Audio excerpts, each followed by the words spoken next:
اپنا ایک اعلیٰ سطح کا جو وفد ہے وہ امریکہ بھیج رہے ہیں۔ اس سے پہلے اس کی میں ساری ڈیٹیل آپ کے سامنے رکھتا ہوں، لیکن جو خبر ایک حیران کن سامنے آئی ہے وہ یہ آئی ہے کہ ایک ایسے ماحول میں کہ جب یوکرین کے اوپر جنگ ہے، وہاں پر یہ خبر سامنے آئی ہے کہ یوکرین کے چیف آف آرمی سٹاف مستعفی ہو گئے ہیں، انہوں نے استعفیٰ دیا۔ اب یہ خبر کیا ہے؟ بتایا یہ جا رہا ہے کہ یوکرین کے صدر زیلنسکی کی طرف سے ان سے استعفیٰ مانگا گیا تھا، اور اس کی بنیاد یہ ہے کہ کچھ ایسے شواہد چیزیں ملی تھیں کہ یوکرین کے chief of army staff corruption میں، بڑے پیمانے کے اوپر کرپشن میں ملوث پائے گئے، اور عوام کے اندر بھی ایک غم و غصہ تھا کہ ایک تو ہمارا ملک حالت جنگ کے اندر ہے، اوپر سے ایسی خبریں سامنے آ رہی ہیں، تو ایک عوامی دباؤ تھا، اور اس کو دیکھتے ہوئے یوکرین کے صدر زیلنسکی کی طرف سے اپنے چیف آف آرمی سٹاف سے استعفیٰ مانگا گیا۔ اور in chief of army staff سے متعلق یہ کہا جاتا تھا کہ یہ شیڈو پرائم منسٹر بھی ہیں، یعنی طاقت ان کے ہاتھ میں تھے، یوکرین کے بڑے معاملات جو ہیں وہ یہ دیکھا کرتے تھے، اور بالخصوص جب بھی یوکرین کا کوئی ڈیلیگیشن، کوئی وفد کسی دوسرے ملک میں یا مغربی ممالک میں یا امریکہ میں جایا کرتا تھا، تو یہی چیف آف آرمی سٹاف اس وفد کو لیڈ کیا کرتے تھے۔ لہٰذا اب چونکہ وہ مستعفی ہو گئے ہیں، ذمہ داری زیلنسکی کی طرف سے ایک اور شخصیت کو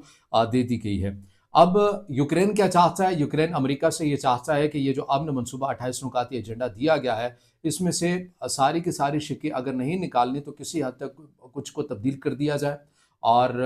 بالخصوص یہ علاقے روس کو دینے کے حوالے سے جو باتیں ہیں یہ نہ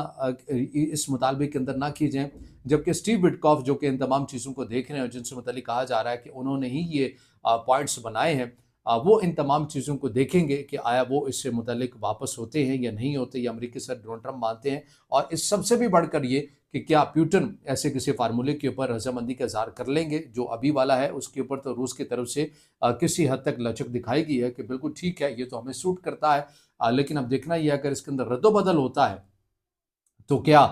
پیوٹن مانیں گے؟ اگر یہی والے معاہدے کی بات کریں تو زیلنسکی نہیں مانتے، مغربی دنیا نہیں مانتی، اور اگر اس میں رد و بدل کر دیا جاتا ہے تو پیوٹن نہیں مانیں گے، تو پھر اس جنگ کا حال کیا ہوگا؟ اس کا مستقبل کیا ہوگا؟ کہ یہ مزید پھیلے گی؟ اور اگر پھیلے گی تو کیا امریکہ اسی طرح ساتھ دیتے رہے گا یوکرین کا؟ یہ سب سے بڑا سوال ہے۔ یہ اس لیے بنیادی طور کے اوپر سوال ہے کہ ہم یہ دیکھ رہے ہیں کہ یوکرین کا سارا زیادہ جو دار و مدار ہے وہ یا تو مغربی دنیا کے اوپر ہے یا پھر امریکہ کے اوپر زیادہ ہے۔ آپ کو یاد ہوگا کہ اوول آفس میں بھی جب امریکی صدر ڈونلڈ ٹرمپ اور یوکرین کے صدر زیلنسکی کے درمیان تلخ کلامی ہو گئی تھی، تو اس کا نتیجہ کیا نکلا تھا؟ اس کا نتیجہ یہ نکلا کہ امریکہ کی طرف سے اپنی جب بھی رشیا کی طرف سے کوئی حملہ کیا جانا ہوتا تھا یوکرین کے اوپر، اس سے پہلے امریکہ انٹیلیجنس معلومات پرووائڈ کر دیا کرتا تھا یوکرین کو، اور اس کے لیے وہ بڑی کارآمد ثابت ہوتی تھی۔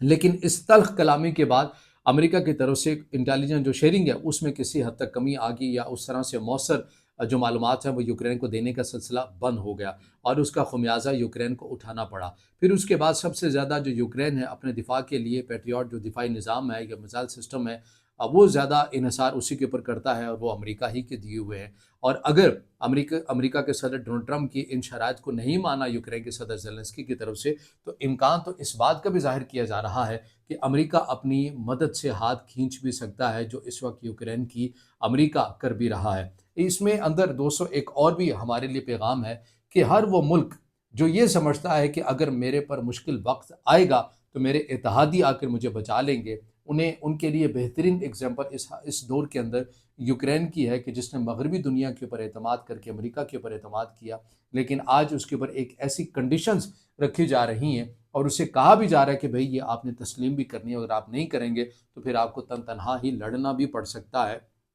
ایسے میں یوکرین کی کیپیسٹی کیا ہے؟ تو اس لیے آپ کھڑے ضرور ہوئیے، تعلقات بھی بنائیے، لیکن زیادہ ضروری یہ ہے کہ آپ اپنے پاؤں پر کھڑے ہوئیے، نہ کہ کسی مدد کے سہارے میں۔ ہم نے جو کچھ دیکھا ہے کہ مغربی یا بڑی جو طاقتیں ہیں وہ اپنے اتحادیوں کے ساتھ کیا کرتے ہیں، ویتنام کی جنگ کے اندر، ویتنام کے اندر ہی جو امریکہ کی اتحادی حکومت تھی اس کے ساتھ کیا ہوا، پھر ہم یہ دیکھتے ہیں کہ عراق کے اندر صدام حسین کے ساتھ کیا ہوتا ہے۔ اس طرح بہت ساری اگزامپل ہیں جو دی جا سکتی ہیں کہ بڑی جب طاقتیں اپنے آپ کو یا آپ کے ساتھ اتحاد کرتی ہیں تو محض اپنے مفاد کے لیے کرتی ہیں، اور وقت آنے کے اوپر وہ ایک ایسا یو ٹرن لیتی ہیں کہ پھر آپ کو کھڑا ہونے کی دوبارہ نوبت ہی نہیں آتی ہے، کیونکہ آپ بیساکھیوں کے اوپر کھڑے ہوتے ہیں، کیونکہ آپ سہاروں کی مدد سے کھڑے ہوتے ہیں۔ تو رشیا اور یوکرین کی جنگ ایک ایسے دوراہے پر آ چکی ہے کہ اگر یوکرین 28 نکاتی ایجنڈا تسلیم کرتے ہیں تو اپنے علاقے کھو دیتے ہیں، اور اگر تسلیم نہیں کرتے، ان پوائنٹس کے اوپر رد و بدل ہوتا ہے تو پیوٹن نہیں مانتے ہیں،